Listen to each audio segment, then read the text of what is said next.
یقیناً یہ ان کے استاد کی بہت محنت ہے۔ مکتب کے اندر بچوں کے پڑھنے سے کیا فائدہ ہوگا؟ حضرت مولانا ذوالفقار صاحب نقشبندی دامت برکاتہم نے اس کے بہت سارے فائدے لکھے ہیں۔ اکثر ہمارے اکابرین کا یہ کہنا ہے کہ جو بچے اپنی دینی تعلیم کی جگہ میں یعنی مکاتب کے اندر اپنے بچپن کا وقت گزارتے ہیں، قرآن کریم کو پڑھتے ہیں، قرآن کریم کو سیکھتے ہیں، اور وہ بچپن سے لے کر جب پڑھنا شروع کرتے ہیں اور جوانی کی دہلیز پر پہنچ جاتے ہیں تو ان کے اندر وہ قابلیت و صلاحیت آ جاتی ہے کہ وہ اللہ تبارک و تعالیٰ کے احکام کو مستقل اپنے اندر اپنا لیتے ہیں۔ اور جو بچے روزانہ پابندی کے ساتھ اگر مکتب کے اندر آتے ہیں تو اللہ تبارک و تعالیٰ ان بچوں کے اندر وہ صلاحیت و قابلیت پیدا کرتا ہے کہ وہ بچہ صرف اپنی زندگی کے اندر نمونہ نہیں بلکہ ہزاروں لاکھوں لوگوں کے لیے نمونہ بنتا ہے، ہدایت کا ذریعہ بنتا ہے۔ وہ بچہ کون سا بچہ؟ جو پابندی سے آتا ہے۔ مکتب تو چلتا ہے، بچے تو آتے ہیں، لیکن اس میں سے روزانہ 5 بچے غیر حاضر ہیں، 10 بچے غیر حاضر ہیں۔ جو بچے غیر حاضر ہوتے ہیں ان سے بھی فائدہ ہوگا، لیکن یہ اپنی ذات تک محدود رہیں گے۔ اس کی مثال میں آپ کو بتا دوں کہ ایک مرغی ہے، ہم سب دیہات کے لوگ ہیں، کھیڑے گاؤں کے لوگ ہیں، اس مثال کو اچھے سے سمجھیں گے۔ مرغی کے نیچے اگر انڈے رکھے تو اس کا جو وقت ہوتا ہے 14 دن 12 دن 15 دن جو بھی اس کا وقت ہوتا ہے، اس وقت کے ایام تک اتنی مدت تک اگر وہ انڈے اس مرغی کے نیچے رہتے ہیں تو اس انڈے سے بچہ بنتا ہے اور وہ انڈا ہمارے کام آتا ہے۔ لیکن اگر کسی نے اس انڈے کو 2 دن کے لیے 3 دن کے لیے اس مرغی سے ہٹا کر جو ہے بازو میں رکھا، پھر 3 دن کے بعد اس مرغی کے نیچے رکھا، تو اب وہ انڈا نہ خود کا کچھ فائدہ کر سکتا ہے نہ لوگوں کا کچھ فائدہ کر سکتا ہے۔ اب اس انڈے کی اہمیت ختم ہو گئی، وہ خراب ہو گیا، سڑ گیا۔ کیوں خراب ہوا، کیوں سڑ گیا، کیوں اس کی اہمیت گھٹ گئی؟ کہ اس نے اپنے آپ کو 3 دن تک 2 دن تک جہاں پر اس کو بننا تھا، جہاں پر اس کی اہمیت بڑھنے والی تھی، وہاں سے اپنے آپ کو اس نے دور رکھا، مرغی سے دور رکھا۔ اس کے لیے اس انڈے سے بچہ پیدا نہیں ہوتا بلکہ وہ سڑ جاتا ہے، خراب ہوتا ہے، اور وہ مالک اس انڈے کو کچرے کے ڈبے میں لے جا کر پھینک دیتا ہے۔ تو ہمارے بچوں کی اور ہماری اپنی مثال ایسی ہے کہ ہم جہاں سے یعنی مکتب سے اپنے بچوں کو پڑھا رہے ہیں تو پابندی کے ساتھ پڑھانا ہے، پابندی کے ساتھ پڑھنا ہے۔ کب تک پڑھنا ہے؟ 1 سال 2 سال 4 سال نہیں، آخری سانس تک۔ بلکہ لوگوں کا یہ ذہن بنتا ہے مکاتب کے اندر کہ ہمارے بچے چھوٹے ہیں تو ان کو پڑھاؤ، پھر یہ بڑے ہو جائیں گے تو پڑھنا خود بخود چھوڑ دیں گے۔ ایسا نہیں۔ جو بچے یہاں پر بیٹھے ہوئے ہیں، جو لوگ یہاں پر بیٹھے ہوئے ہیں، میں ان سے یہ کہنا چاہوں گا کہ اپنے آپ کو احکام اسلام کے اوپر مکتب کے ساتھ آخری سانس تک جوڑ کر رکھنا ہے۔ اور جو انسان آخری سانس تک اپنے آپ کو جوڑ کے رکھے گا، اللہ تبارک و تعالیٰ اس کے لیے رضا کا پروانہ دیں گے۔ اور کل قیامت کے دن اللہ تعالیٰ کہیں گے کہ میں اس سے راضی ہو گیا، اے فرشتوں میں جب اس سے راضی ہو گیا تو اس کے لیے جو چیزیں میں نے بنا کر رکھی ہیں، اس کے لیے جو میں نے اعلیٰ جنت بنائی ہے، اس کے اندر اس کو داخل کر دو۔ تو پابندی کے ساتھ بچوں کو بھیجنا، پابندی کے ساتھ بھیجنے کی ذمہ داری ہے کس کی؟ دادا کی، نانا کی، نانی کی، یا والد صاحب کی، یا والدہ کی؟ یہ زیادہ ذمہ داری مستورات کی ہے۔ بچوں کو پابندی کے ساتھ مکتب میں بھیجنے کی زیادہ ذمہ داری مستورات کی ہے۔ مستورات یہ کہیں گے یعنی مستورات یعنی عورتوں کی ہے۔ کیوں عورتوں کی بنتی ہے زیادہ ذمہ داری؟ اس لیے عورتوں کی زیادہ ذمہ داری بنتی ہے کہ آپ صلی اللہ علیہ وسلم نے فرمایا کہ بچے کا سب سے پہلا مدرسہ اس کی ماں کی گود ہے، کیونکہ بچے اکثر اپنا زیادہ وقت اپنی ماؤں کے پاس گزارتے ہیں۔ جو والدین ہوتے ہیں، مرد حضرات ہوتے ہیں گھر کے، وہ کام کاج کے لیے باہر نکل جاتے ہیں، لیکن مستورات کو گھر میں رہنا ہوتا ہے، گھر کا کام کرنا ہوتا ہے۔ تو اس کے لیے مستورات کی سب سے پہلی ذمہ داری ہے کہ اپنے بچوں کو پابندی کے ساتھ مکتب کے اندر بھیجیں۔ آپ پابندی سے بھیجیں گے، یہ بچہ جو آج نورانی قاعدہ پڑھ رہا ہے، قرآن پڑھ رہا ہے، احادیث پڑھ رہا ہے، اس کے اندر کی جو تاثیر ہے قرآن کی، احادیث کی اور مکتب کی، جب یہ آپ کا بچہ جوان ہوگا تو آپ دیکھیں گے کہ یہ راتوں کو باہر گزارنے کی بجائے، مٹکے کے دکانوں پر ٹھہرنے کی بجائے اور شراب کھانے کے اڈوں پر ٹھہرنے کی بجائے آپ کا بچہ مسجد کے اندر رہ کر نماز کو پڑھنے والا بنے گا، قرآن کو پڑھنے والا بنے گا۔ جب گھر میں آئے گا تو آپ کی خدمت کرنے والا بنے گا۔ جیسا ایک بچی نے تقریر کی کہ ماں کے قدموں کے نیچے جنت ہے، تو اس بچی کو اس بات کا علم ابھی ہو گیا، اس کو سکھایا گیا کہ تمہاری ماں کے قدموں کے نیچے جنت ہے، تو وہ بچی جیسے جیسے بڑے ہوتی جائے گی وہ اپنی ماں کی خدمت کرنے والی بنے گی۔ پھر ایک وقت ایسا آئے گا کہ وہ بچی بالغ ہوگی اور اس کو اپنے گھر سے رخصت کرنا پڑے گا، تو اب وہ بچی کا ذہن پہلے سے بنا ہوا ہے، تو جس گھر کے اندر وہ بچی جائے گی اس گھر کے بڑوں کی عزت کرنے والی بنے گی۔ تو کتنا فائدہ ہوا مکتب کا۔ آج اس بچی نے اسٹیج پر یہ کھڑے رہ کر بتایا، جیسے بڑی ہوگی اپنے گھر کے والدہ کی خدمت کرے گی، پھر جب اس کا رخصت ہونے کا دوسرے گھر کے اندر جانے کا وقت آئے گا تو وہاں کے گھر والوں کی خدمت اور عظمت کرنے والی بنے گی۔ اس مکتب کے اس علم کی وجہ سے ہزاروں خاندان سکون کی نیند سوئیں گے۔ اگر یہ خدمت اور یہ تعلیم اگر ان کو نہیں دی جائیں گی تو یہ بچے، آپ دیکھتے نا گاؤں کھیڑے کے اندر والدین کو ایسے ہی الٹا بول دیتے ہیں، ان کی بات مانتے نہیں، کیوں؟ ان کو تعلیم ہی نہیں دی گئی۔ پھر یہ بچے ابھی آپ کو الٹا جواب دے رہے ہیں، جیسے جیسے بڑے ہو جائیں گے پھر یہ آپ کے اوپر ہاتھ اٹھانے والے بنیں گے۔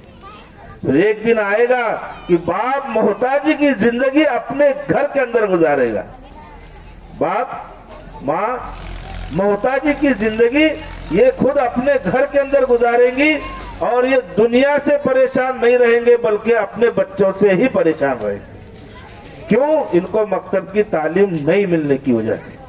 یہ بہت بڑا فرق ہے۔ اگر اس فرق کو بھی ہم آج سمجھ لیتے ہیں تو ہمارا آج کا یہ بیٹھنا کامیاب ہے۔ اگر اس فرق کو بھی آج ہم نہیں سمجھتے ہیں تو ہمارا یہ بیٹھنا اور یہ جڑنا اور یہ جمع ہونا یہ بیکار ہے۔ کہ ہمارے بچوں کو اگر ہم نے مکتب کے اندر صحیح تعلیم دی تو یہ ہمارے گھر کے لیے سکون کا ذریعہ بنے گا، جہاں جائے گا وہاں سکون کا ذریعہ بنے گا، مسجد کو آباد کرنے والا بنے گا۔ تو ہمارے لیے ضروری ہے کہ ہم اپنے بچوں کو پابندی کے ساتھ مکتب کے اندر بھیجیں۔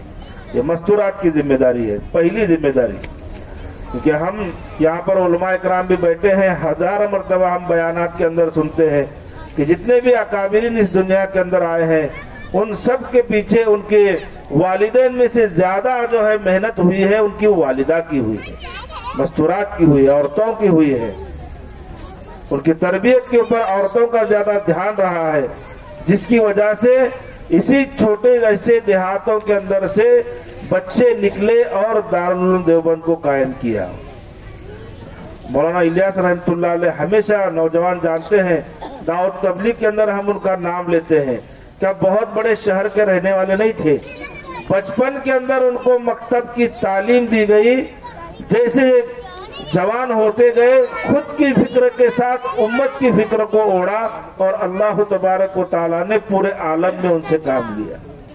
حضرت مولانا قاسم نانوتوی رحمۃ اللہ علیہ ایسے چھوٹے دیہات کے اندر رہنے والے تھے، بچپن کے اندر مکتب میں پڑھتے تھے، تعلیم کو حاصل کیا، علم کو حاصل کیا، جیسے جوان ہوتے گئے خود کی فکر کے ساتھ امت کی فکر کی، اللہ تبارک و تعالیٰ نے